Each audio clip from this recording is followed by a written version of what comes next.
Another amazing episode of Solo Leveling, and it was very, very good.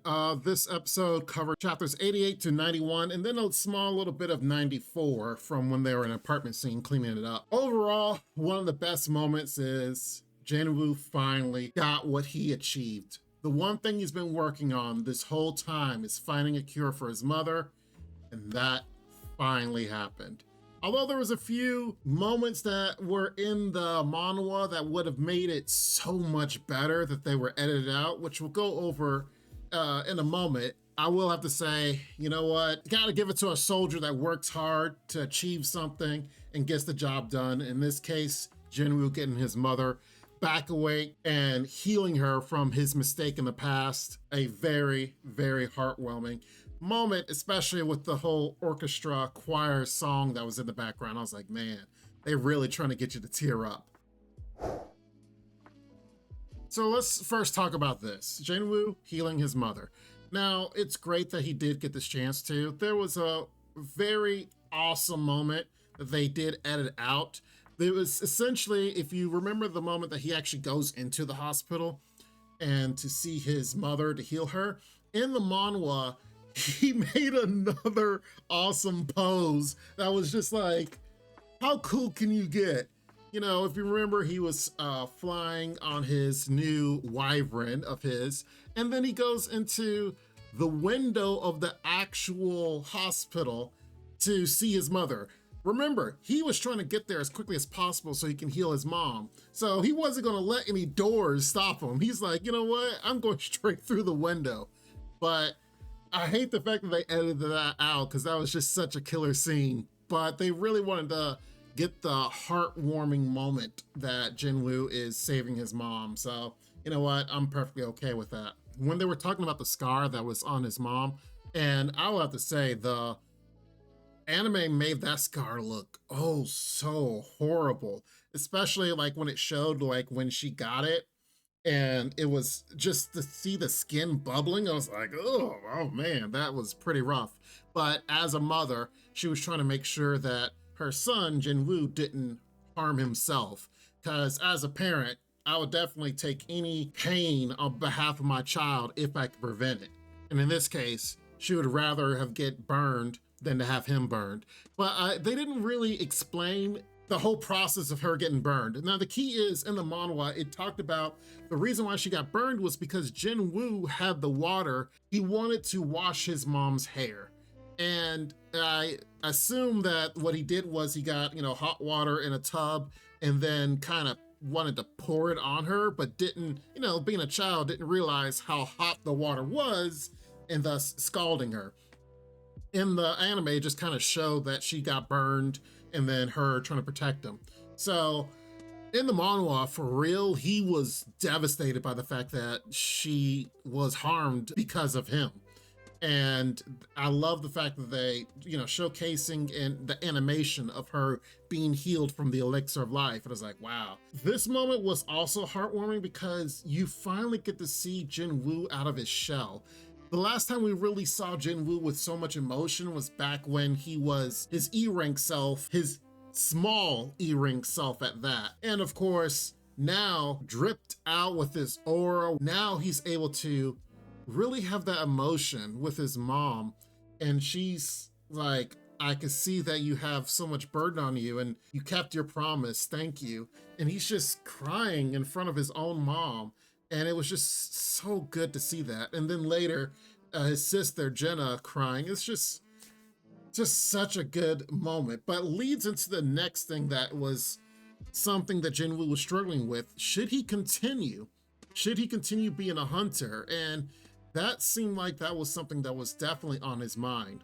Because you gotta remember, the whole point of being a hunter in the first place, literally episode 1 was saying that he wanted to make money. Now that his dad's gone, he wanted to make money in order to help out his family and see about his mother. But now that she's perfectly healthy back home, is there a point to this anymore?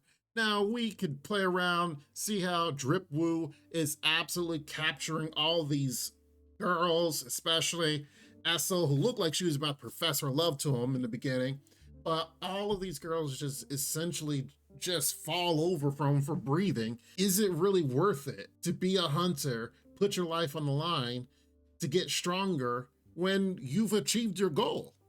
So I think he was really struggling with that in this episode, whether that was the case of him doing that, and kind of left us in the lurch because here he is. Chairman Go is trying to ask him, hey, are you going to help us?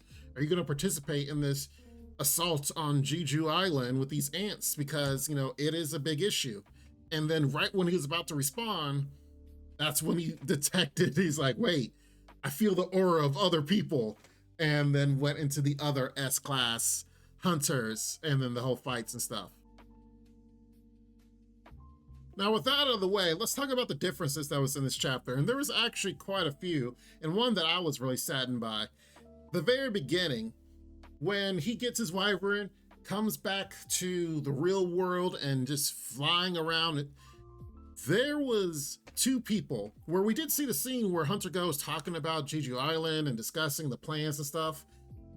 They felt his aura. They felt his presence. Like literally, he is now back in the real world and they're like, what is that? What is that aura I'm feeling right now? Like literally Hunter Go is mid talking and it's like, what is that? And then the whole moment where, of course, we have the guild leader of the White Tiger Claw clan or whatever the guild is, and where he's talking with his old friend that's an S-class healer that retired.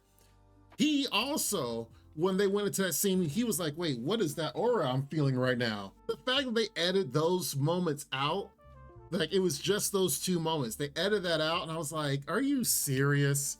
Like it doesn't take anything just to be like, we have the scene and then Chairman goes like, what's that?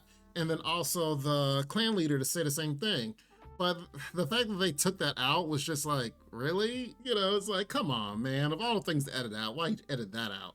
But, it is what it is. Now, another big thing that was edited out that honestly, I guess it was for time because I don't think it's going to be added into next week's episode, seeing how next week seems it's going to be the whole sparring match.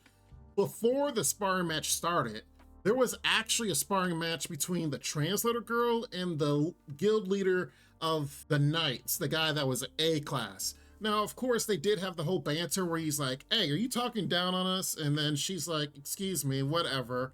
And of course, she's sitting there translating. Well, come to find out, she is an A-rank hunter herself. So she comes back and is like, oh, you want to start something? Takes off her jacket and is like, I'm just not just a lowly translator. And he's like, all right, let's have a sparring match. Their sparring match is what kicked off for the S-rank hunters to have a sparring match because they had like a little, like an exhibition type deal, and where he can showcase like, oh, you think you're somebody from Japan, come on now, you're here in Korea, let's show you what's up. So they have a sparring match, and then after their match, that's when Goto was like, oh, you know what, let's follow their example and let's have a sparring match with all the S-class hunters. And then thus the end of this episode into the next one. So I wish they had kept it in, but of course there were, time constraints. And like I said, because it happened before the S rank hunters, I doubt that they're going to add that into next week's episode. But due to the fact that there is a slight possibility, I'm not going to spoil the winner of their exhibition type match.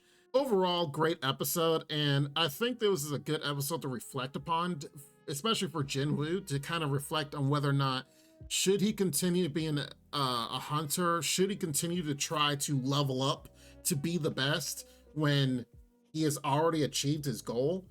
Like, what else is there? And I think it's a good parallel when you have a warrior who's been out fighting and then they come home and they have made it back home safely, protected their family, and then trying to reflect, should I go back on the front line? Should I go back being that warrior and fighter when you don't have to? You don't have to sacrifice yourself anymore. You've done what you needed to do.